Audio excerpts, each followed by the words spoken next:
Alô, som, 1, 2. Graça e paz, meus irmãos. Amém. Vamos abrir a palavra de Deus no Evangelho de João, capítulo 15. Nós lemos no último domingo até o verso de número 17. Hoje vamos iniciar a partir do verso de número 18. Evangelho de João, capítulo 15, versículo 18 em diante. Diz assim a palavra do Senhor: Se o mundo odeia vocês, saibam que antes de odiar vocês, odiou a mim. Se vocês fossem do mundo, o mundo amaria o que era seu, mas vocês não são do mundo. Pelo contrário, eu dele os escolhi. É por isso que o mundo odeia vocês. Lembre-se da palavra que eu disse a vocês: o servo não é maior do que o seu senhor. Se perseguiram a mim, também perseguirão vocês. Se guardaram a minha palavra, também guardarão a de vocês. Tudo isso, porém, farão com vocês por causa do meu nome, porque não conhecem aquele que me enviou. Se eu não tivesse vindo e lhes falado, eles não teriam nenhum pecado.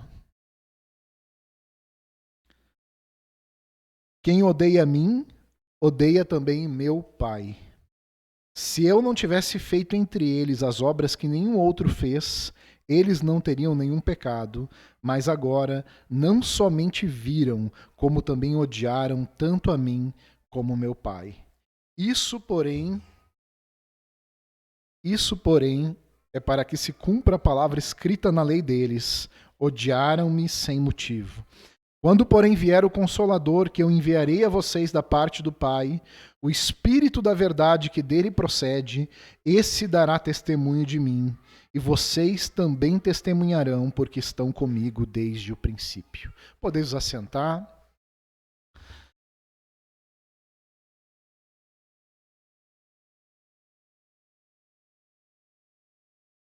Meus irmãos, vou mudar. Hoje eu tenho uma tarefa que é bem complicada, né? Que é finalizar o capítulo 15 e também expor o capítulo 16 do Evangelho de João. Ou seja, nós vamos fazer uma viagem aqui longa. E aqui, meus irmãos, quando eu olho este texto, uma das coisas que me vem à mente, quando eu penso neste texto do Evangelho de João, é da minha própria infância. Eu me lembro que logo que eu entrei na escola, e comecei a aprender no colégio, os primeiros momentos eles foram de um pouco de tédio. Eu, quando entrei na escola, eu já sabia ler, escrever, já sabia somar, multiplicar, diminuir. Eu me lembro que a primeira matéria que mexeu comigo foi quando, e que me desafiou, né, foi quando os professores começaram a me ensinar multiplicação com números negativos e positivos. Menos 4 vezes mais 5 é igual a menos 20. Menos 5 vezes mais... Quando multiplicava mais com menos, de um lado mais e de outro menos, foi o primeiro desafio que eu me lembro de ter enfrentado na escola. E para facilitar o aprendizado, o que os professores fizeram foi um truque. Eu nunca vou me esquecer disso, eu aprendi na escola adventista de Gravataí. Sempre que tivesse um menos, eu deveria interpretar como um inimigo, e sempre que tivesse um mais, como um amigo. Assim, eu nunca erraria a sinalização. Ou seja, menos 4 vezes menos 5 é igual a menos 20, porque um inimigo do meu inimigo é meu inimigo. Então, sempre que o menos tivesse, eu deveria interpretar como inimigo, e sempre que o mais, eu deveria interpretar como amigo, e eu jamais erraria esse cálculo. De certa forma, foi a primeira coisa que eu me lembrei quando eu vi esse texto. Aqui, Jesus começa a falar sobre a oposição do mundo que os cristãos enfrentariam. E a verdade é que nós somos amigos de Jesus. Jesus mesmo disse no Evangelho de João, capítulo 15, e o mundo está em oposição, o mundo é inimigo de Jesus. Portanto, um amigo do inimigo é meu inimigo. Assim, Jesus vai nos dizer que o mundo está em oposição aos cristãos justamente pela relação dos cristãos com Jesus. Percebam, meus irmãos, que até aqui Jesus apresentou a metáfora da videira, deixando claro as seguintes verdades. Primeiro, toda a vitalidade espiritual da igreja provém da sua união com Cristo. Nós falamos que o poder, a graça, a virtude da igreja, ela provém da união de nós com o Salvador. Jesus é muito claro no Evangelho de João, capítulo 15, versículo 5, quando ele diz, sem mim nada podeis fazer. É o permanecer em Jesus, é o estar em Cristo, a causa e a origem de toda a vitalidade da igreja. Não somente isso, Jesus fala que essa união se daria num contexto de uma comunidade de amor, ou seja, estar na videira também seria caracterizado pela obediência aos ensinamentos de Jesus e pelo amor ao próximo. Percebam que todas essas bênçãos, meus irmãos, que nós apresentamos até aqui, vêm pelo fato de nós estarmos unidos a Cristo. O fato de nós estarmos unidos a Cristo é o que nos capacita a frutificar, é o que nos capacita a obedecer, é o que nos capacita a vivermos essa comunidade de amor, é o que nos capacita a produzir fruto e fruto que glorifica o Senhor. A união com Cristo é a fonte de todas as bênçãos, de todas as graças, de toda a virtude, de maneira que o cristianismo aqui é apresentado como uma religião sobrenatural. Nós extraímos vida, poder, virtude da nossa união com Cristo. Agora Jesus vai apresentar outra face dessa união. E uma face não tão animadora a princípio. Jesus vai dizer que a mesma rejeição que ele sofreu, os discípulos também sofreriam. Ou seja, estar em Cristo não é apenas participar do seu poder, das suas graças, da sua misericórdia, da união com Cristo, mas também por sermos amigos de Jesus e o mundo ser inimigo de Cristo, logo nós sofreríamos a oposição. É isso que Jesus está dizendo, o ódio do mundo. E os discípulos aqui são instados a permanecer fiéis a Jesus diante da perseguição. Vejam que a palavra de Deus nos diz nos primeiros versículos aqui deste texto, verso 18 ao verso 21. Se o mundo odeia vocês, saibam que antes de odiar vocês, odiou a mim. Se vocês fossem do mundo, o mundo amaria o que era seu, mas vocês não são do mundo. Pelo contrário, eu dele os escolhi, e por isso o mundo odeia vocês. Lembrem-se da palavra que eu disse a vocês: o servo não é maior do que seu senhor. Se perseguiram a mim, também perseguirão a vocês. Se guardaram a minha palavra, também guardarão a de vocês. Tudo isso, porém, farão com vocês por causa do meu nome, porque não conhecem aquele que me enviou. Jesus está dizendo aqui que a união com ele, de fato, iria provocar, iria gerar esse antagonismo do mundo. E percebam, meus irmãos, se de fato algumas pessoas, pelo menos até a idade moderna, diziam que a filosofia ocidental não passava de notas de rodapé dos ensinos de Platão e de Aristóteles, porque era só um desdobramento de tudo aquilo que eles já pensaram, de uma certa forma também, a história da humanidade. E aqui a história da oposição que os filhos de Deus sofrem do mundo é uma espécie de nota de rodapé de Gênesis 3,15. A palavra de Deus, quando o homem peca no jardim do Éden, lá em Gênesis, quando o homem e a mulher desobedecem a Deus, instigados pela serpente, pelo diabo, a Bíblia diz que o próprio Deus dá essa declaração: porém inimizade entre ti e a mulher, entre a tua descendência e o seu descendente. Este te ferirá a cabeça e tu lhe ferirás o calcanhar. Este conflito entre as duas descendências é a espinha dorsal do Antigo Testamento.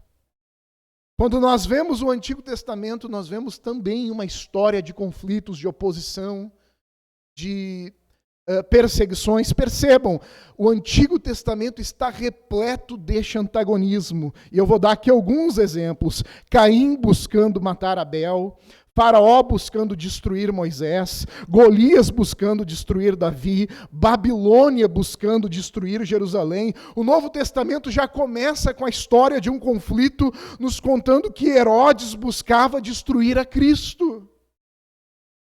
Quando ele sabe do nascimento de Jesus,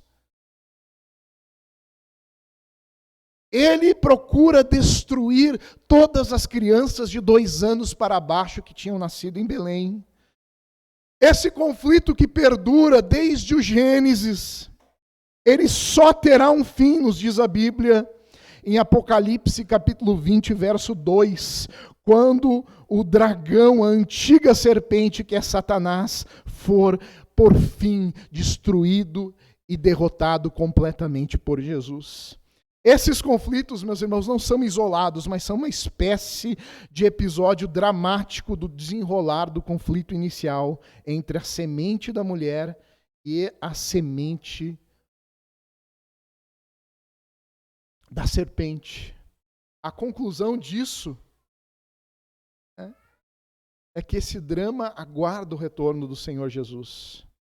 Jesus vai mostrar que já no presente ele estava em desenlace. A partida de Jesus estava próxima. E agora o meigo Salvador alerta os discípulos para a perseguição que eles vão sofrer. Jesus deixa claro que eles serão odiados, mas também que eles seriam ajudados. Meus irmãos, percebam a beleza desse texto. Existe um escritor puritano chamado Thomas Goodwin, que escreveu um livro muito abençoador, que se chama O Coração de Cristo. Thomas Goodwin vai dizer que neste último sermão de Jesus, que vai do capítulo 13, lá com Jesus lavando os pés dos discípulos no cenáculo, até a oração sacerdotal no capítulo 17, nós temos uma janela para o coração de Cristo. Nós temos uma janela para o coração do Salvador. O Salvador que estava prestes a oferecer a sua vida. O Salvador cujo fim se aproximava, mas que nestes textos nós conseguimos perceber o calor, o amor, o cuidado, o zelo dele para com os discípulos. Como disse o pastor Rodrigo, ele precisava ser consolado, mas é ele que consola, é ele quem cuida, é ele que dá a orientação, é ele quem protege, como ele vai dizer, os seus discípulos até o fim. Logo aqui, já nesses primeiros versos, nesses 3 primeiros versos, nós temos aqui um princípio fundamental do discipulado cristão. Percebam, meus irmãos, eu quero que vocês guardem isso. O cristão que não espera a oposição do mundo não entendeu a natureza da vida cristã. E eu vou repetir. O cristão que não espera a oposição do mundo não entendeu a natureza da vida cristã. Jesus chama a atenção para a oposição que os seus discípulos deveriam esperar por pertencer a ele e por terem se tornado parecido com ele. Há um conflito que se estende desde o Gênesis e vai percorrer durante toda essa era, entre Jesus, a videira verdadeira, os seus filhos, os filhos de Deus, os ramos, os seus irmãos, e a semente da serpente. A oposição é esperada, a oposição é anunciada, e percebam que logo isso se tornaria realidade para eles. Quando nós estudamos a história da igreja, nós percebemos que durante os 3 primeiros séculos, A igreja viveu períodos de perseguição intermitente, ora com perseguições ferrenhas, ora com um período de abrandamento, ora as perseguições retornavam, mas faziam parte da história da igreja, faziam parte da vida da igreja. A perseguição, ela se estende ao longo da história do cristianismo e hoje não é diferente. Nós falamos aqui num país em que nós temos ainda uma relativa liberdade religiosa. Porém, muitos dos nossos irmãos espalhados pelo mundo ainda sofrem perseguições, ainda são mortos por causa do Evangelho de Jesus. Na Coreia do Norte, no Paquistão, em boa parte do Oriente Médio, em boa parte da África, as pessoas ainda são mortas por professarem o nome de Jesus. E a última estimativa que eu li dava conta que de cerca de 100 a 150 mil pessoas por ano morrem por causa do Evangelho. Em lugares dominados pelo islamismo, em lugares dominados pelo comunismo, em lugares dominados por religiões que oprimem o povo de Deus, percebam que não é diferente do que Jesus vai dizer no decorrer do discurso. Jesus vai dizer que chegará o tempo em que as pessoas irão matar os cristãos e, ao matarem os cristãos, julgariam com isso estarem prestando culto a Deus.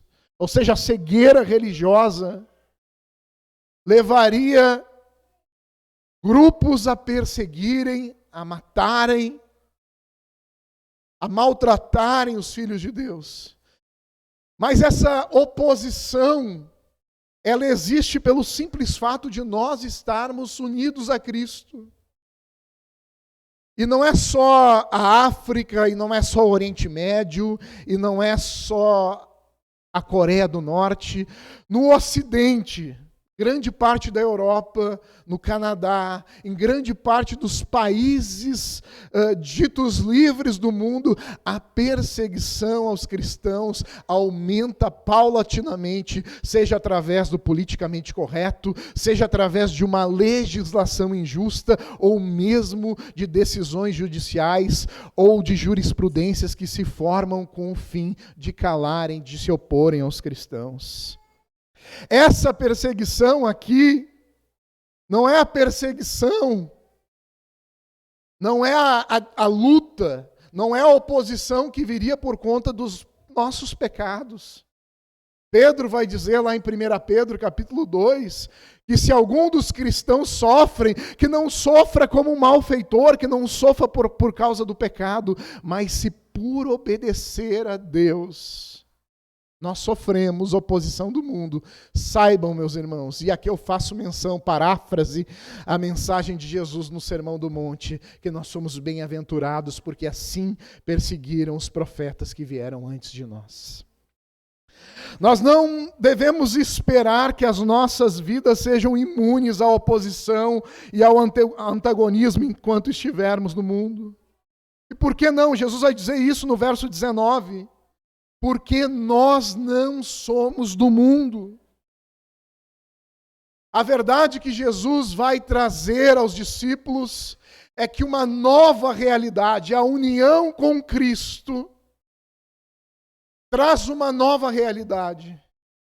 A partir de agora nós estamos unidos a Cristo para o bem, para as bênçãos, para as respostas à oração, para a alegria que só Deus pode dar, mas também para o mal, ou seja, o ódio do mundo. Agora que Cristo vai morrer, ressuscitar e ascender à direita do Pai, o ódio do mundo a Cristo será redirecionado aos cristãos. Meus irmãos, não vai dar tempo de eu ler isso, mas depois anotem aí, se você tiver uma caneta, e leia Apocalipse 12, verso 1 a 17. João vai mostrar como que numa cena cinematográfica, tudo aquilo que Jesus está falando no sermão de despedida. João vai mostrar o dragão perseguindo a mulher, que é a igreja, tentando prevalecer contra ela e, por fim, ele sendo julgado, destruído e condenado por Deus. Então, a primeira grande verdade é que nós não podemos estranhar a perseguição que se levanta contra os cristãos. Não é aqui um exagero de piedade Jesus falar isso.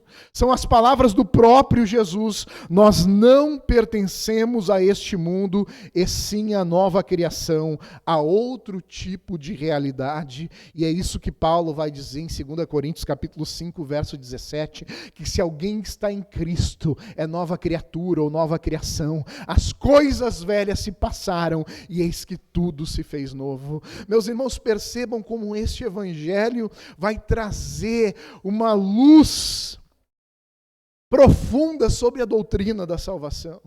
Nós já vimos ao longo das exposições que nós fomos eleitos por Deus antes da fundação do mundo, nós fomos chamados no tempo, nós fomos justificados, nós fomos regenerados, nós fomos unidos a Cristo, e agora Jesus está dizendo que nós somos uma nova criação. Nós não somos do mundo, nós não pertencemos a este mundo, nós estamos ligados a Cristo, e é por isso que a perseguição que se direcionou contra ele desde o seu nascimento, quando Herodes o perseguiu, ela será direcionada aos discípulos de Jesus.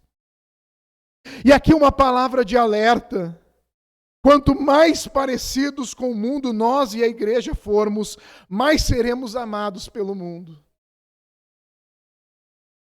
Ou no mínimo tolerados como menos perigosos. No entanto, nós teremos perdido a nossa verdadeira identidade e causaremos pouco impacto no mundo. Aqui nós precisamos entender uma espécie de silogismo que Jesus traz. Tem aqui uma série de premissas que levam a uma conclusão, e esse silogismo está no verso 20. Jesus vai dizer no verso de número 20, em outras palavras, já que o servo não é maior do que o seu senhor, e eu sou o Senhor, e eles me perseguiram, então eles também perseguirão vocês. Aqui o discurso de Jesus continua, vejamos no verso 22 ao 25. Jesus vai dizer: se eu não tivesse vindo e lhes falado, eles não teriam pecado, mas agora não tem desculpa do seu pecado. Percebam que Jesus não estava dizendo que aquelas pessoas não tinham pecado. Nós sabemos que o homem nasce nesse estado de alienação a Deus. A mensagem de Jesus aqui é que a vida e a obra dele torna de forma clara o pecado da humanidade. A Bíblia vai dizer isso de forma clara em João capítulo 3, quando diz que a luz vem ao mundo, mas os homens amaram mais as trevas do que a luz, porque as suas obras eram más. A presença de Jesus no meio deles, as palavras de Jesus, traziam luz ao pecado do homem. E por causa disso, por causa da vida e da obra de Jesus, eles se tornaram mais propensos ao julgamento e ao juízo de Deus. Ora, é isso que Jesus diz ao longo dos evangelhos, quando ele diz, por exemplo, para a cidade de Cafarnaum, dizendo que eles seriam mais culpados diante de Deus do que Sodoma e Gomorra, porque Sodoma e Gomorra não teve o Filho de Deus pregando e ensinando. A vinda de Jesus, a mensagem de Jesus, o Evangelho de Jesus, ele tanto abre, escancara as portas de salvação, como ele também traz à luz a condenação do homem. Jesus veio, Jesus pregou, Jesus falou, Jesus operou milagres, e Jesus chega à conclusão aqui que a presença dele no mundo só torna aqueles que o rejeitam mais culpados. Jesus vai dizer: quem odeia a mim, odeia também meu Pai. E aqui ele cita uma profecia de Isaías, dizendo: odiaram-me sem motivo. A vida e a obra de Jesus, meus irmãos, expõe de forma clara o pecado da humanidade. E aqui o grande resumo desses primeiros versos, eu vou separar em 3 pontos. Primeiro, o mundo odiará você. É o que Jesus fala do verso 18 ao 19. Como cristãos, nós temos que esperar a oposição do mundo. Segundo lugar, verso 20 e 21, Jesus vai dizer que o mundo perseguirá os discípulos tal como perseguiu e rejeitou a Jesus. O mundo irá odiar os discípulos. E por fim, Jesus vai dizer no verso 22 ao 25 que por isso, por causa disso, o mundo é culpado, pois viu e rejeitou Jesus e o Pai. Rejeitar a Jesus é rejeitar o Pai. E essa é a forma de ser do mundo. E aqui, apesar de toda a oposição, percebam que discurso difícil de Jesus. Até então estava uma maravilha. Eu vou preparar lugar para vocês. Eu sou a videira, vocês e os ramos. Vocês vão dar muito fruto. Vão viver numa comunidade de amor. Vocês vão ter poder para obedecer os meus mandamentos. A alegria que eu tenho estará em vocês. Eu vou dar minha paz para vocês. Mas agora Jesus vai falar de forma clara e contundente sobre a oposição. Mas Jesus não deixa os discípulos perdidos no vácuo. Jesus vai dizer que apesar da oposição, eles seriam ajudados pelo Espírito Santo que viria em nome dele. O verso 26 e 27 é essa nova esperança em meio ao caos. É o que Jesus vai dizer: quando, porém, vier o Consolador que eu enviarei a vocês da parte do Pai, o Espírito da verdade que dele procede, esse dará testemunho de mim, e vocês também testemunharão, porque estão comigo desde o princípio. Os pontos principais aqui estão bem claros. Em primeiro lugar, o auxiliador viria e daria testemunho de Jesus. Em segundo lugar, os discípulos também dariam testemunho de Jesus. Essas palavras aqui são ao mesmo tempo uma promessa e uma profecia. Elas se cumpriram, como nós já vimos no Pentecostes. Foi a vinda do Espírito Santo que deu poder ao testemunho dos apóstolos. Em outras palavras, Jesus diz que eles seriam odiados, porém seriam ajudados. Tal qual os apóstolos que estavam com Jesus desde o princípio, o Espírito Santo também. Na verdade, o Espírito Santo estava com Jesus desde toda a eternidade. E ele daria testemunho de Jesus. Isto se cumpre. E se você quer ver um cumprimento cabal dessa profecia, abra em Atos dos Apóstolos, capítulo de número 5. Atos, no capítulo de número 5, e vejamos as palavras dos apóstolos.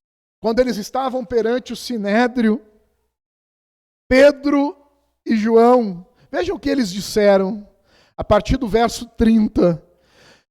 Eles disseram assim: o Deus de nossos pais ressuscitou Jesus, a quem vocês mataram pendurando-o no madeiro. Deus, porém, com a sua mão direita o exaltou a príncipe e salvador, a fim de conceder a Israel o arrependimento e a remissão dos pecados. Vejam o verso 32. E nós somos testemunhas desse fato, nós e o Espírito Santo que Deus deu aos que lhe obedecem. Os apóstolos eram testemunhas, mas eles não seriam testemunhas sozinhos. Eles seriam auxiliados pelo Espírito Santo. É por isso que Pedro e João, perseguidos, eles disseram, não, corajosamente eles disseram, vocês mataram o Senhor da vida, mas Deus o ressuscitou dentre os mortos, e nós somos testemunhas, e não é só nosso testemunho, o Espírito Santo também testemunha conosco da ressurreição do Senhor Jesus, de sorte que quando eles falaram estas palavras, e quando Pedro fala no Pentecostes, não é só a eloquência de Pedro que causou aquela conversão em massa de quase 3.000 pessoas, não foi a fala de Pedro, Pedro, não foi a intrepidez de Pedro, mas o Espírito Santo testemunhou junto com os apóstolos, e o testemunho do Espírito Santo atraiu os eleitos de Deus para que eles se arrependessem e crescem no Evangelho. Jesus faz esse paralelismo, dizendo: vocês vão testemunhar de mim, mas o Espírito Santo, o Consolador, que eu enviarei da parte do Pai, também testemunhará. E agora, ajudados pelo Espírito Santo, os discípulos são avisados que vão enfrentar a perseguição do mundo. Versos de número 1 e 2 do capítulo 16, Jesus vai dizer que eles seriam expulsos das sinagogas e alguns deles seriam mortos. É isso que Jesus vai dizer. Por causa do meu nome, muitos de vocês vão ser expulsos da sinagoga e alguns serão mortos. E agora Jesus aparece para responder as perguntas que os discípulos não fizeram. Jesus é mestre nisso. Os discípulos estavam tristes. Eles não sabiam bem como reagir ao discurso de Jesus. E eles ficavam discutindo entre eles. Eu não vou ler todos os versículos porque o tempo está avançando, mas eu vou expor aqui essa narrativa. Eles estavam tristes, eles estavam angustiados, e eles ficavam discutindo entre eles, mas tinham vergonha de expor a Jesus os seus pensamentos. E aqui Jesus antecipa 3 perguntas que eles queriam fazer a Jesus e não fizeram.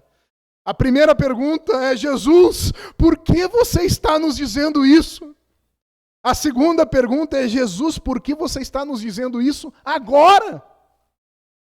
Lembra, eles já estavam há 3 anos com Jesus. E por fim, a terceira pergunta é: por que você está dizendo que vai nos deixar? Um pouco eu estarei com vocês, mas um pouco eu não estarei mais. Imagina, meus irmãos, é um período de perseguição. Jesus está falando de tempos difíceis e está dizendo: vocês vão ter que enfrentar, mas eu vou para o Pai. Por que você vai nos deixar? A primeira pergunta é: por que você está nos dizendo isso? Está no verso 1 a resposta. Jesus vai dizer que tenho-vos dito essas coisas para que vocês não se escandalizem. Ou seja, o ensino de Jesus sobre o sofrimento é importante porque protegeria os discípulos de se escandalizarem e o abandonarem. Jesus está dizendo: a perseguição virá, mas fiquem tranquilos. Nada disso está fugindo ao plano, ao projeto, ao propósito que Deus estabeleceu desde antes da fundação do mundo. Eu estarei com vocês. A perseguição virá, mas ela não virá de forma sorrateira, surpreendente, inesperada. Eu já estou dizendo isso para vocês, para que vocês não se escandalizem. Percebam que Jesus deixa claro, e logo no início, nas primeiras páginas, dias depois deste momento, nós começamos a ver os primeiros mártires da igreja cristã. Percebam como esses mártires, eles morrem de forma triunfante. Estevão, ao ser apedrejado, ele vê o céu aberto e o Filho de Deus assentado do lado do trono de Deus, à direita do Todo-Poderoso. Jesus está dizendo que essa oposição deveria ser esperada. Nada do que acontecesse a eles estaria fora do controle de Deus. Meus irmãos, o sofrimento na vida do cristão, ele não está fora do controle de Deus. Meus irmãos, o sofrimento, a oposição na vida do cristão, ela deve ser esperada.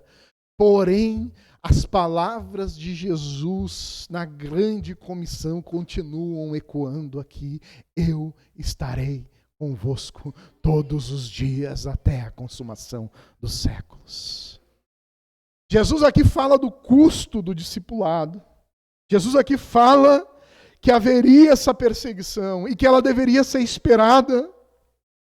E ele chega a dizer, como eu mencionei, que algumas pessoas iriam pensar que ao matarem os discípulos estavam prestando culto a Deus. E um exemplo clássico disso é Saulo. que persegue os cristãos, que consente na morte de Estevão, mas que após convertido também se torna perseguido pela união com Cristo. Percebam que Jesus aqui vai dizer no verso 3 que essa perseguição aconteceria porque as pessoas do mundo não conhecem ao Pai nem a Jesus.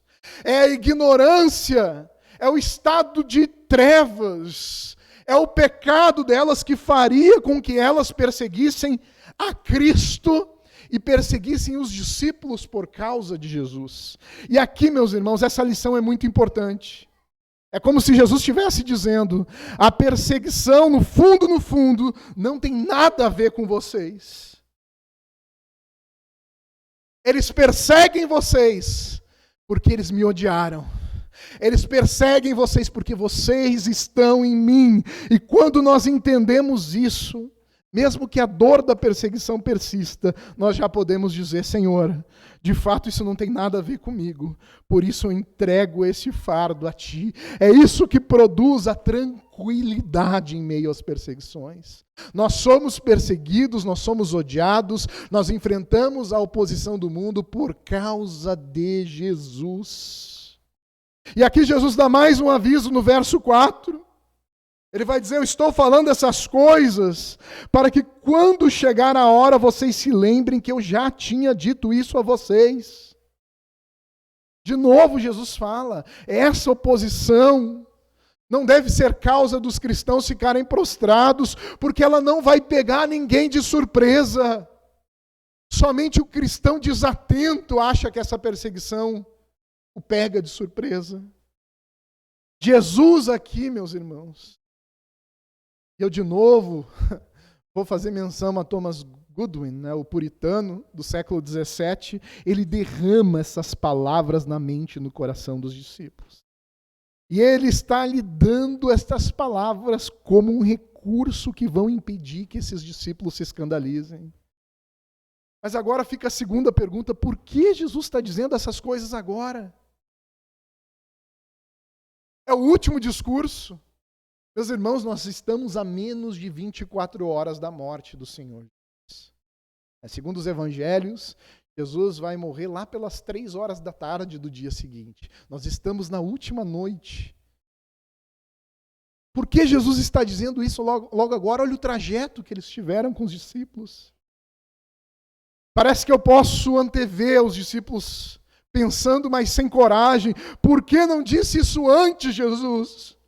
E aqui Jesus responde: eu estou falando essas coisas para que quando chegar a hora vocês se lembrem que eu já tinha dito. E mais, Jesus vai dizer de forma especial aqui, no verso de número 4, na sequência: eu não lhes falei isso desde o princípio, porque eu estava com vocês.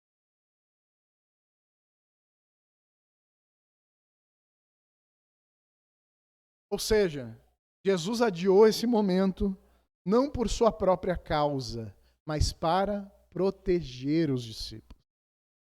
Irmãos, percebam o fardo que Jesus carregou ao longo de todo o ministério. Jesus estava se dirigindo para a sua morte, ressurreição, para ser cuspido por pecadores. E Jesus, apesar de falar ao longo do seu ministério, ele não abre explicitamente, os discípulos não compreendem ainda. A ressurreição não era uma compreensão dos discípulos neste momento.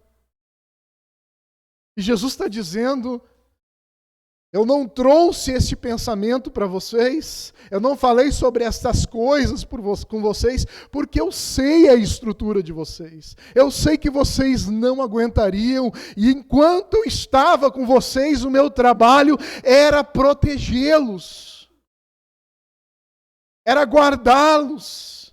Mais uma vez o mestre, horas antes da sua execução, preocupado com a proteção dos discípulos. Irmãos, essa preocupação vai até o momento da prisão de Jesus. Se nós lermos no capítulo 18, verso 7 e 8, Quando os guardas vão prender Jesus, Jesus pergunta a eles: a quem vocês estão procurando? E eles respondem: a Jesus o Nazareno. Então Jesus lhes disse: já lhes falei que sou eu. Se é a mim que vocês estão procurando, deixem que estes vão embora. Ou seja, naquele momento derradeiro, Jesus também protege os seus discípulos de serem presos com ele. O coração aqui é quente. O coração aqui está fervendo de amor. Jesus está dizendo: agora que eu estou prestes a ir para o Pai, eu tenho que falar algo que até então eu evitei falar. Até então eu protegi vocês dessa aflição. Sabe aquela sensação que nós temos quando temos que dar uma notícia ruim para uma pessoa que nós amamos? É mais ou menos este é o momento que Jesus está. Até agora eu evitei, até agora eu protegi, mas eu vou para o Pai, e para que vocês não se escandalizem, para que vocês não apostatem da fé, saibam que o mundo odiará vocês porque odiou a mim. Enquanto estava com os discípulos, Jesus podia protegê-los, mas agora que eles estavam prestes a perder a presença física de Jesus com eles, eles precisariam saber mais. E por fim a pergunta que certamente estava na mente dos discípulos: por que você está dizendo que nos deixará? Meus irmãos, essa pergunta é óbvia. Pense na mente dos discípulos. Eles poderiam estar pensando: se é isso que vai acontecer conosco, ser expulso da sinagoga, ser preso, ser morto, sofrer a oposição do mundo. Como Paulo diz que eles, os apóstolos, eram considerados a escória de todos. Se é isso que vai acontecer, por que está deixando agora? A primeira ideia que eles poderiam ter é que Jesus é aquela espécie de amigo que só estava quando tudo ia bem, ou mais ou menos bem, e no momento da dificuldade ia sumir. Mas Jesus agora vai ensiná-los de forma mais incisiva aquilo que eles já tinham recebido, mas ainda não haviam entendido. É o que Jesus vai dizer na sequência. Ele vai responder o porquê ele está indo. Vejam, meus irmãos, o verso de número 7. Jesus diz assim: mas eu lhes digo a verdade, é melhor para vocês que eu vá, porque se eu não for, o Consolador não virá para vocês, mas se eu for, eu enviarei a vocês. Meus irmãos, estas palavras de Jesus devem ter soado como um contrassenso para eles. Como Jesus podia dizer a eles que no momento mais difícil ele os deixaria? Como isso poderia ser para o bem deles? E aqui Jesus deixa claro que somente após a sua ascensão, morte, ressurreição e ascensão, é que o Espírito Santo poderia ser enviado. E aqui, meus irmãos, nós temos uma revelação de Deus extraordinária. Jesus disse: é melhor que eu vá, porque quando eu for, eu enviarei o Consolador, o Espírito Santo da verdade que o mundo não conhece. Jesus apresenta o Espírito Santo como o outro Consolador, aquele que viria no lugar dele, porém com algumas vantagens. Em primeiro lugar, nós sabemos que o Espírito Santo poderia transformar os seguidores de Jesus à sua semelhança. Quando nós falamos que nós somos unidos a Jesus, nós somos unidos a Jesus por causa da obra do Espírito Santo. É o que Paulo vai dizer em 1 Coríntios capítulo 12, verso 13, que todos nós fomos batizados por um só Espírito em um só corpo. Ou seja, todo cristão no momento da conversão, nessa era, nessa dispensação, ele é batizado pelo Espírito Santo no corpo de Cristo no momento da conversão. Jesus estava dizendo que O Consolador enviado o substituiria, e mais, não apenas o substituiria, mas o substituiria com vantagem. Jesus estava limitado ali ao tempo e ao espaço. O Consolador consegue dar conta de todo o povo de Deus reunido nos quatro cantos da terra. Jesus tinha que lhes ensinar a palavra de Deus e eles não entendiam. O Consolador viria para dar entendimento. Jesus poderia falar dos princípios do reino de Deus, mas só o Consolador poderia aplicar a obra da redenção e transformar-nos de glória em glória até a imagem do Senhor. Jesus poderia dar-nos uma força, um empurrão, uma orientação, mas é o Consolador que junto com os discípulos testemunharia a respeito de Jesus e do Evangelho. Às vezes eu vejo alguém dizer, e hoje não mais, mas no início da minha caminhada cristã, como seria maravilhoso estarmos com Jesus nos momentos de seu ministério terreno. Eu acho que eu seria mais fervoroso, eu acho que eu seria mais crente, ouvindo aqueles sermões, ouvindo o Sermão do Monte. As pessoas começam a falar sobre isso, mas nós vemos que não era isso que acontecia. Os discípulos tinham Jesus o tempo inteiro, mas estavam confusos, iriam abandoná-lo, estavam receosos e com medo. Jesus está dizendo: a vinda do Consolador é melhor, porque a partir deste momento, uma nova vida seria gerada no coração dos filhos de Deus. O Consolador poderia aplicar a obra da redenção, tirar o coração de pedra e colocar um coração de carne, transformar de dentro para fora. Num sentido também mais direto, a vinda do Espírito Santo faria bem. E aqui Jesus vai falar do verso 8 ao 18. Quando ele vier, o Consolador, o Espírito da verdade, ele convencerá o mundo do pecado, da justiça e do juízo. Do pecado porque eles não creem em mim, da justiça porque eu vou para o Pai e vocês não me verão mais, e do juízo porque o príncipe deste mundo já está julgado. O Consolador viria. Jesus diz aos discípulos: eu não deixarei vocês órfãos. E na verdade eu estou indo para o bem de vocês. Agora vocês vão ter dois. Na verdade, três.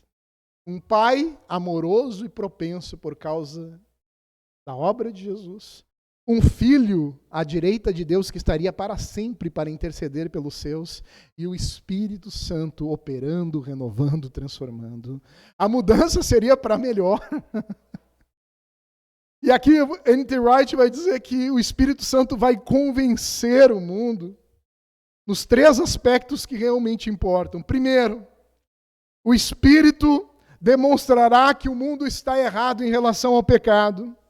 Em outras palavras, o Espírito vai mostrar que o mundo é culpado de pecado e a prova é que o mundo não crê em Jesus. A prova do pecado do mundo é que eles não creem em Jesus, não creem no Filho de Deus. Em segundo lugar, o Espírito demonstrará que o mundo está errado em relação à justiça. E aqui, meus irmãos, o mundo até pode achar que a justiça está do seu lado, mas a vindicação do próprio Jesus, que consiste na sua ressurreição, na sua ascensão e na sua exaltação, é o sinal de que Deus aprovou a sua vida, morte e ressurreição. Ao ser aprovado por Deus, Jesus é declarado o justo. Ao ser aprovado por Deus, aqueles que se levantaram contra Jesus são declarados injustos. A ressurreição é a palavra final de Deus que atesta que o sacrifício de Jesus foi recebido e aceito pelo Pai. Se a justiça é o que você quer, nós já temos o veredito. Deus decidiu em favor de Jesus, Ele é o justo. Todos os que seguem Jesus compartilham desse veredito. Meus irmãos, em sua ressurreição e agora com o derramamento do Espírito no Pentecostes, Deus declarou que Jesus é justo. Aqueles que crucificaram Jesus estavam errados. E assim, essa demonstração da justiça de Cristo é trazida a lume pelo Espírito Santo, o qual convence o mundo da sua injustiça. Em terceiro lugar, o Espírito demonstrará que o mundo está errado em relação ao juízo. E aqui juízo quer dizer condenação. E aqui, meus irmãos, vejam, verso de número 11, do juízo, porque o príncipe deste mundo já está julgado. Aquele que orquestrou a condenação de Jesus não foi Judas, não foi o Sinédrio, não foi Pôncio Pilatos, nem Herodes. A Bíblia diz que na última ceia, Satanás entrou no coração de Judas. E aqui Jesus fala que a sua morte e a ressurreição é a pá de cal, é o golpe fulminante, é o filho da mulher definitivamente esmagando a cabeça da serpente, aleluia. Aquele que orquestrou a condenação de Jesus estava sendo ele mesmo julgado e condenado. Consequentemente, o mesmo destino aguardava aqueles que se colocam ao lado do diabo e contra o Salvador. A situação deles era terrível. Essa mensagem é uma mensagem de triunfo. Meus irmãos, nós não estamos em um mundo em que há uma realidade espiritual igual e antagônica. Não é o yin e yang. Não são duas forças iguais. O príncipe deste mundo já está julgado, já está derrotado, já está ferido, já está sem poder. Aquele que tem todo o poder, toda a autoridade é o Senhor Jesus Cristo. É Ele quem disse: todo o poder me foi dado nos céus e na terra. Nem nos céus e nem na terra. Quem acha que o diabo manda na terra, ele não manda em coisa nenhuma, ele não manda nem no inferno, porque Jesus é o que tem as chaves da morte e do inferno. Como dizia Lutero, até o diabo é o diabo de Deus. Ele não tem poder, ele está frustrado. Como diz em Apocalipse 12, nada consegue fazer contra o Filho, e agora na fúria, sabendo que é um derrotado, ele procura mover a sua força contra os filhos de Deus, mas ele já está derrotado. Aqueles que estão à parte de Jesus, assim como Satanás, só tem a esperar a condenação.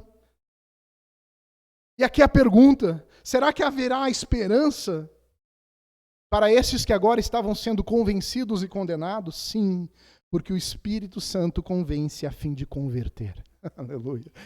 Não é um acusador, não é alguém que só vem a aumentar a culpa, é alguém que traz a convicção de pecado, mas não é só a convicção de pecado, ele aponta para o Salvador, ele aponta para Cristo Jesus, o nosso Senhor.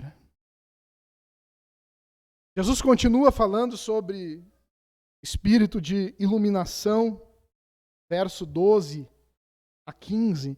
Meus irmãos, eu não vou ler esse texto, mas eu quero que vocês tenham muito cuidado com esse texto, porque nós não podemos pegar esse texto e transportar simplesmente para nós. É bom lembrarmos aqui que Jesus não estava falando conosco, e sim com os apóstolos. Então, essa promessa de guiar em toda a verdade, de fazer lembrar de tudo aquilo que Jesus falou, é uma promessa especialmente dirigida aos apóstolos, os quais seriam encarregados da produção do Novo Testamento. E de que forma Jesus cumpre essa promessa aos apóstolos, de os guiar em toda a verdade, de os capacitar para serem fundamentos da igreja. O que isso tem a ver com a igreja de hoje? Em primeiro lugar, no verso 14, o Espírito glorifica Cristo, recebendo o que era dele e entregando os apóstolos. Percebam que Jesus vai dizer, depois de tudo que ele diz, né, no verso de número 12, que mesmo naquele momento, eles não tinham condições de suportar todo o ensino de Jesus. Eu ainda tenho muito o que vos dizer, mas vocês agora não podem suportar. O Espírito Santo vai ensinar. Eles vão ser ensinados primeiro pelo próprio Cristo ressurreto, que permanece com eles por 40 dias, e por fim, pelo Espírito Santo. Em segundo lugar, o Espírito Santo também glorificaria a Cristo na medida em que guiasse os apóstolos a toda a verdade. Em terceiro lugar, o Espírito Santo glorificaria a Cristo ainda mais, verso 13, mostrando as coisas que hão de vir. Irmãos, nós temos aqui a descrição dos evangelhos, das epístolas e do Apocalipse. Jesus lembraria as palavras dele, deu origem aos evangelhos. Jesus guiaria eles em toda a verdade, para explicar essas verdades à igreja, o que daria as cartas que nós temos. E por fim, Jesus mostraria as coisas que hão de acontecer.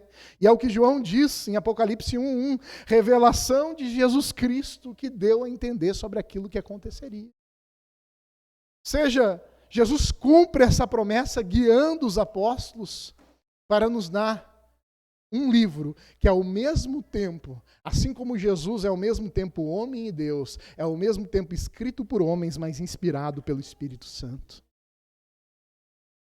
E aqui o texto vai finalizar do verso 16 ao 33 com uma confusão antes da clareza. Os discípulos estavam confusos aqui com a palavra de Jesus. Sabemos que vou para o Pai, aqui que Jesus diz, para nós é mais fácil, nós vemos retrospectivamente.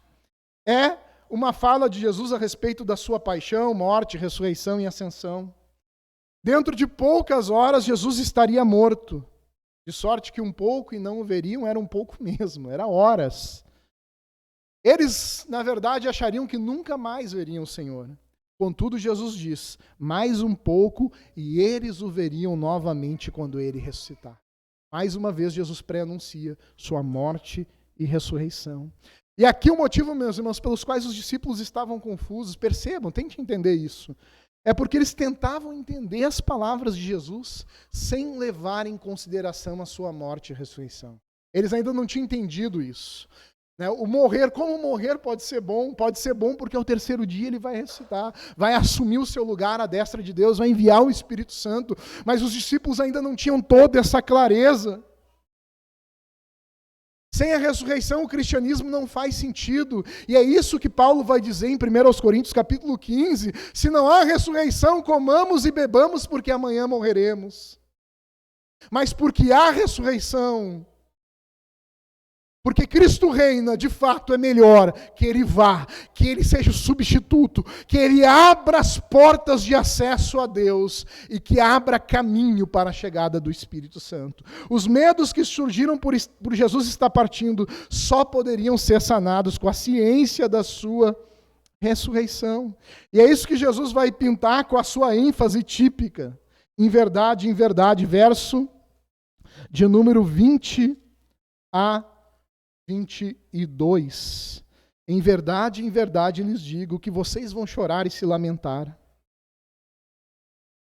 Mas o mundo se alegrará. Vocês ficarão tristes, mas a tristeza de vocês se transformará em alegria. Aqui ele continua dizendo, a mulher quando está para dar à luz fica triste, porque chegou a sua hora, mas depois de nascida a criança já não lembra mais da aflição, pela alegria de ter trazido alguém ao mundo. Assim também agora vocês estão tristes, mas eu os verei outra vez, e o coração de vocês ficará cheio de alegria, e ninguém poderá tirar essa alegria de vocês. Meus irmãos, nesta passagem, assim como Paulo em Romanos 8, Jesus usa a imagem do nascimento para expressar o que vai acontecer com os discípulos. Jesus convida os seus seguidores a se preparar para o sofrimento, mas também por uma alegria duradoura, exemplificada aqui na dor e na alegria que acompanham o trabalho de parto. Os discípulos vão mergulhar num período de sofrimento contundente e intenso. Comparado aqui com Jesus, na metáfora do parto. Mas eles os verão de novo. Jesus vai ser levado, mas voltará. Sua morte e ressurreição são os eventos necessários que levarão ele ao retorno do Pai e ao envio do Espírito Santo. Assim como a dor de parto. Dor esta que eu nem posso imaginar. Não faz parte da experiência do homem, apenas da mulher. acompanhada de contrações, acompanhada de dores, assim como a dor do parto é um momento de agonia, é um momento relativamente breve, né? Diz que o homem só pode sentir algo equivalente à dor de parto se ele tiver pedra nos rins. Porém, a alegria do nascimento da criança, Jesus está dizendo, eu vou, mas é melhor que eu vá. Jesus está dizendo que tudo isso, na verdade, vai acontecer. A morte e a ressurreição de Jesus vai abrir um novo mundo que está nascendo. O nascimento de um novo mundo aqui é explicitado. E é isso que João quer que compreendamos. Não é uma questão de dizer que simplesmente vão vir problemas e que depois tudo vai ficar bem. É a questão de vermos que quando poucos capítulos adiante, e aqui eu cito Sinclair Ferguson, pastor presbiteriano, estivermos ao pé da cruz, e depois quando estivermos com Maria Madalena no Jardim da Páscoa, não poderemos deixar de escapar da relevância desses eventos. Eles não são apenas estranhos, chocantes e até mesmo singulares, eles são um sinal visível de que o novo mundo de Deus está realmente nascendo. E por fim, meus irmãos, Jesus vai falar e vai dar essa ousadia aos discípulos de pedir e receber. Então, surge essa questão: o que os discípulos fariam a partir de agora? Como eles poderiam se aconselhar, pedir direção e conforto? Como eles achariam socorro em momento de angústia? E aqui Jesus vai falar, verso 23 e 24, que o povo de Jesus tem acesso instantâneo, imediato e valioso à presença do Deus vivo. Jesus estava prestes a ascender, mas Jesus diz ao seu povo, não se preocupem, assim como vocês pediram a mim, agora vocês podem pedir ao meu Pai em meu nome. Aleluia. Jesus estava mostrando com todas as letras para os discípulos o privilégio que eles estavam lhe dando. Eles poderiam ao Pai, e quando fossem ao Pai, poderiam usar o nome de Jesus. Percebam que até então, no Antigo Testamento, eles não se dirigiam a Deus como Pai.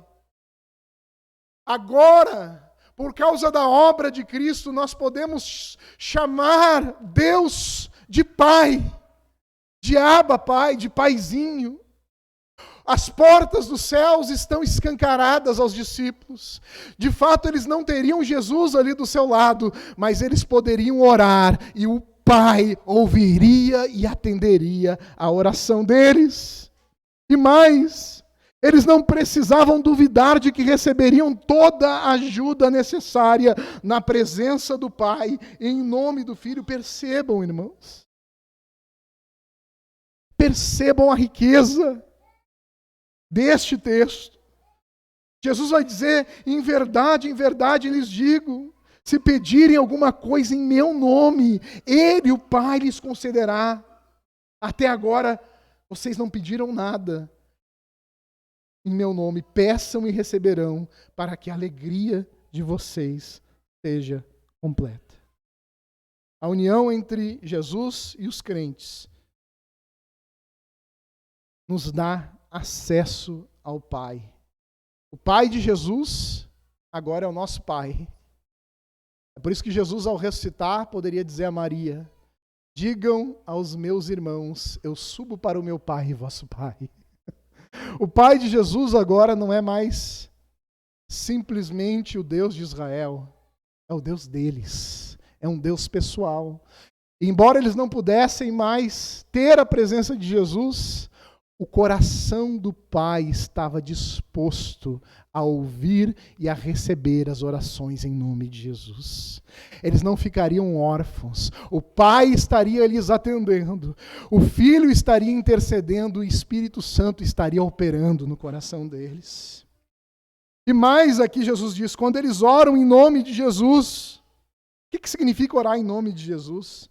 Significa estar consciente do fato de que pertencem a Ele e de que o fazem para a glória dEle. O Pai os acolhe de imediato. Irmãos, isso é escandaloso. Nós tentamos racionalizar isso. Jesus vai dizer que o Pai nos concede, em nome de Jesus. Evidentemente, isso traz alguns ensinos de vontade de Deus, soberania de Deus, mas Jesus está dizendo que o Pai nos concede aquilo que nós pedimos, qualquer coisa. Essa verdade aqui, quantas vezes ao ler eu não racionalizei, eu não diminuí ela. Abram as suas Bíblias, só um momento, nesse mesmo discurso. Eu já vou encerrar. Capítulo 14, verso 13 e 14. Jesus vai dizer: tudo que vocês pedirem em meu nome, isso farei para que o Pai seja glorificado no Filho. Se me pedirem alguma coisa em meu nome, eu o farei. 15, verso 7.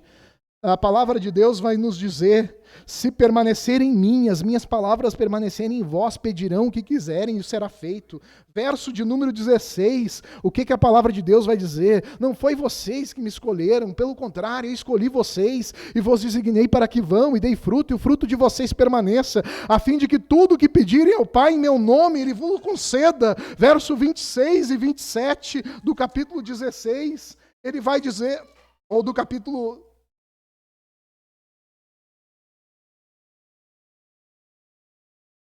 Verso 26 e 27 do capítulo 16, ele vai dizer de novo, que naquele dia vocês pedirão o meu nome. E eu não digo que pedirei ao Pai em favor de vocês, porque o próprio Pai os ama, visto que vocês me amam e creem que eu vim de Deus. Nós não precisamos convencer a Deus dos nossos pedidos, como se tivesse um Deus antagônico. Irmãos, eu sei que o tempo está espremendo aqui. Eu não posso falar tudo o que eu quero. Eu preparei 14 páginas de esboço. O tempo está me apertando aqui. Mas uma das coisas que mais me irrita, e que eu já vi muito dentro da igreja, graças a Deus nunca aqui no Botânico, é uma pregação que trata de um Deus esquizofrênico, que no Antigo Testamento odeia e no Novo Testamento, por causa de Jesus, ama. Jesus diz aqui sim, o próprio Pai os ama. Jesus disse, eu vou repetir, o próprio Pai. Jesus não nos ama por causa da vida, da morte e da ressurreição de Cristo. É o contrário. Porque Deus amou o mundo de tal maneira que Ele deu o seu Filho unigênito. A missão do Filho é fundamentada no amor de Deus e não o contrário. O próprio Pai nos ama. E é o que Jesus vai dizer lá no Sermão do Monte, Mateus 7,7. Pedi, buscai, batei. O que pede, recebe. O que busca, encontra. O que bate, se abrir-se-lhe-á. E Jesus diz assim, porque se vós sois maus, e sois maus, sabei dar boas dádivas aos vossos filhos, será que o Pai de vocês, o qual Jesus está dizendo que nos ama, nos adotou, nos recebeu na sua família, não dará boas dádivas àqueles que lhe pedirem? Aleluia. Jesus vai dizer que a resposta à oração dos discípulos, Jesus vai dizer que a resposta às orações dos discípulos é fundamentada no próprio amor de Deus. O Pai nos ama e é por isso que nós temos acesso.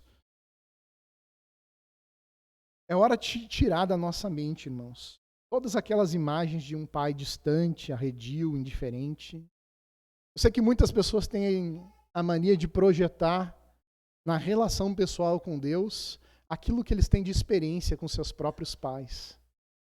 Se eu fosse fazer isso, eu estaria fadado ao fracasso. Eu nunca conheci meu pai. Minha mãe morreu no parto e o meu pai me abandonou. Eu fui adotado com 18 dias de vida. Jesus está dizendo aqui que a relação não é essa. Não é meu pai que é paradigma. É o contrário, a paternidade humana que deveria se espelhar e ter como paradigma a paternidade divina. O nosso Pai do céu, ele não é indiferente.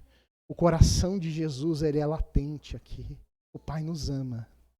E porque Ele nos ama, Ele está pronto a nos dar tudo aquilo que for bom para nós. E é por isso que nós podemos dizer que todas as coisas cooperam para o bem daqueles que amam a Deus. Sabe o que Jesus está dizendo aqui, meus irmãos? Eu vou, mas não se preocupem, porque a sala do trono está aberta. A sala do trono está escancarada. Jesus não é que nem um CEO, um presidente de uma companhia. Sabe quando a pessoa é muito poderosa e você tem que passar por 7, 8 pessoas, tem que passar pelo porteiro, pela secretária, pelo diretor, pelo gerente, pelo assistente pessoal, para talvez, quem sabe, conseguir uma audiência com o principal numa empresa, numa organização? Não. Jesus e o Pai estão com o coração aberto aos seus filhos. A sala do trono está aberta. Em outras palavras, por que então não entrar e falar ao Pai por si mesmo? Jesus está dizendo aos discípulos, até agora vocês não pediram nada. Peçam! O Pai vos ama! Aleluia! A reação dos discípulos aqui parece animadora, verso 29 e 30, mas eles não entenderam nada.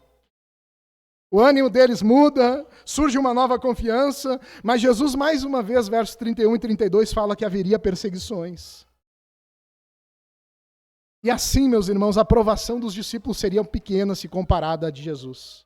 Jesus vai dizer que eles seriam dispersos, verso 32, e que ele passaria por sua aprovação só. Ele seria abandonado pelos seus discípulos. Mas aqui Jesus diz que ele também não estava só, porque o Pai que o amava também estaria com ele. E aqui, meus irmãos,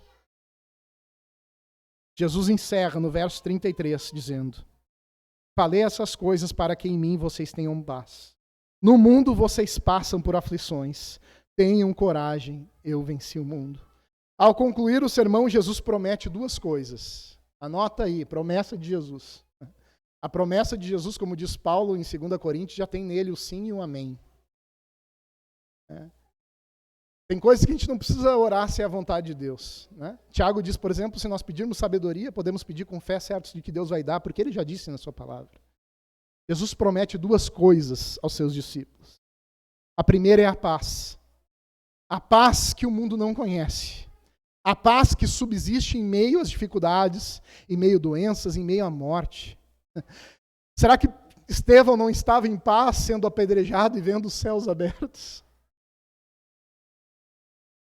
Será que João não estava em paz na ilha de Patmos, uma ilha prisão, quando ele olha os eventos que acontecerão no futuro?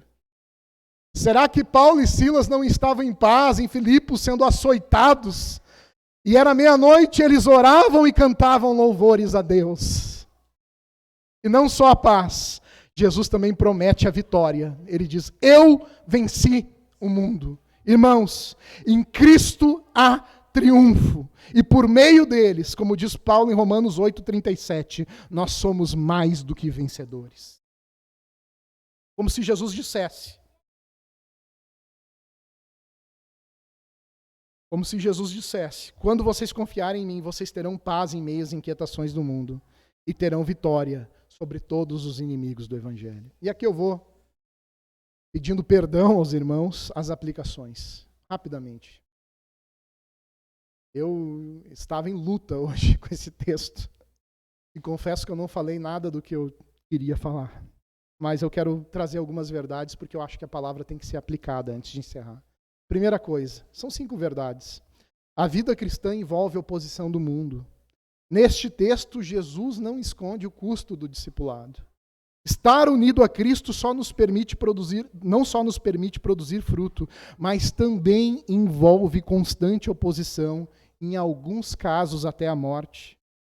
Jesus disse, Lucas 14:33, assim, pois, qualquer um de vocês que não renuncia a tudo quanto tem, não pode ser meu discípulo. Estamos conscientes do nível de compromisso que o Evangelho exige? Eu amo aquela palavra que o pastor Rodrigo geralmente cita em todo o texto, todo o culto de ceia, né? 2 Coríntios 5:15. Ele morreu por todos, para aqueles que vivam, não vivam mais para si mesmos, mas por aquele que por eles morreu e ressuscitou. Segundo, a mensagem do Evangelho tanto salva quanto condena o pecador. Paulo diz na segunda carta aos Coríntios, capítulo 2, verso 15 e 16, nós somos para com Deus o bom perfume de Cristo, tanto entre os que estão sendo salvos como entre os que estão se perdendo. Para com estes cheiro de morte para a morte, para com aqueles aroma de vida para a vida. Quem, porém, é capaz de fazer essas coisas? A luz do Evangelho tanto ilumina quanto condena.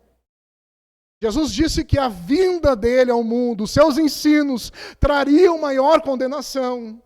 Jesus disse que Cafarnaum teria um juízo maior do que Sodoma e Gomorra. Quanto mais luz do Evangelho, mais condenável é o pecador. Irmãos, ouvir as palavras de Deus tem um peso tremendo. Ou você está sendo salvo pelo Evangelho, ou você está sendo condenado, acumulando ira para o dia da ira. Eu aproveito que esse culto está sendo gravado e me dirijo também para quem vai assistir essa pregação pelo YouTube. A palavra de Deus te exorta a tomar uma posição. Diante de Deus não há neutralidade. O mesmo Jesus que salvou pecadores, a sua vida também ressaltou a condenação daqueles que se opõem ao Evangelho. Em terceiro lugar, a ressurreição e a ascensão de Cristo marca a chegada de um novo mundo. Como consequência desta obra, o Espírito Santo é dado, Deus é chamado de Pai e os poderes demoníacos já estão julgados. Ou seja, Cristo reina. Cristo reina. Mas eu estou doente, Cristo reina. Mas eu estou desempregado, Cristo reina. Nós temos acesso a Deus e de alguma forma tudo acontece por nós, com nós, para o nosso bem. Quarto, Jesus nos abre o acesso ao Pai e declara que o próprio Pai nos ama. Não foi a missão do Filho que fez com que o Pai nos amasse. A missão do Filho é fruto do amor do Pai. Essa é uma verdade maravilhosa. O Pai nos ama, a porta dos céus está escancarada para os filhos de Deus. E por fim, talvez essa seja a lição mais esquecida pelos crentes. O poder da oração não pode ser desprezado. Eu dizia no PG que nos últimos dias, nenhum assunto tem dominado tanto a minha mente e meu coração quanto a oração. É um fogo que arde dentro de mim. Será que nós já nos demos conta do arsenal que Cristo nos entregou? Será que nós temos ideia do que é ter acesso direto ao Pai, sem mediador, sem a necessidade de santo, sem a necessidade de amuleto, sem nenhum abracadabra? O Filho de Deus ora e o Pai ouve. Será que nós temos ideia de que a oração em nome de Jesus, firmada nas promessas de Deus e feita para a glória de Deus, tem garantia de resposta? Significa que Deus vai me dar tudo o que eu pedi? Não, mas ao menos Ele vai te responder. Não. A resposta é certa. Meus irmãos, e aqui eu encerro porque é a última aplicação. Aqui eu não tirei de nenhum livro, mas de um momento de reflexão. Ó, quão pouco nós temos usado as armas que Deus nos deu. Será que nós temos orado pelo avanço do reino de Deus? Oramos para que o Senhor envie obreiros à sua seara, que é uma oração modelo que Jesus nos prometeu responder. Confiamos nossa necessidade ao Senhor e descansamos nas suas promessas. Pão nosso de cada dia, o suprimento. É bem verdade que a oração modelo começa com teu nome, teu reino, tua glória, mas ela também tem dá-nos, perdoa-nos e livra-nos. Deus é um Deus desejoso de dar boas dádivas aos seus filhos. À medida que Jesus nos abre o acesso ao Pai, e nós temos um Pai que é propício, que não precisa ser convencido porque já nos ama, a oração é uma arma poderosa do crente. Vamos orar? Pai amado, nós te agradecemos, Senhor, por tudo. Te agradecemos pela Tua palavra que opera em nós. Te agradecemos pela vida que Teu Espírito nos traz, Senhor. Quão maravilhosas são as Tuas promessas. Estamos unidos a Ti. Senhor, mediante a fé, o Teu sacrifício, nós somos Teus irmãos e o Teu Pai é o nosso Pai. Nós temos o Consolador habitando em nós para todo sempre. Nós podemos produzir fruto e mesmo a perseguição não pode nos assustar, porque nós já temos a garantia de vitória. Ó, quão profundas são as tuas promessas, Senhor, que nos diz que o Senhor nos ama e está atento às nossas orações. Que a tua palavra produza vida na nossa vida e que teu Espírito gere em nós, Senhor, essa confiança. Que o teu Espírito gere em nós essa força de, mesmo em meio às oposições, permanecermos fiéis a ti e a tua palavra. Glorifica teu nome, Senhor, em nós. É o que te pedimos por Cristo Jesus, nosso Senhor. Amém e amém.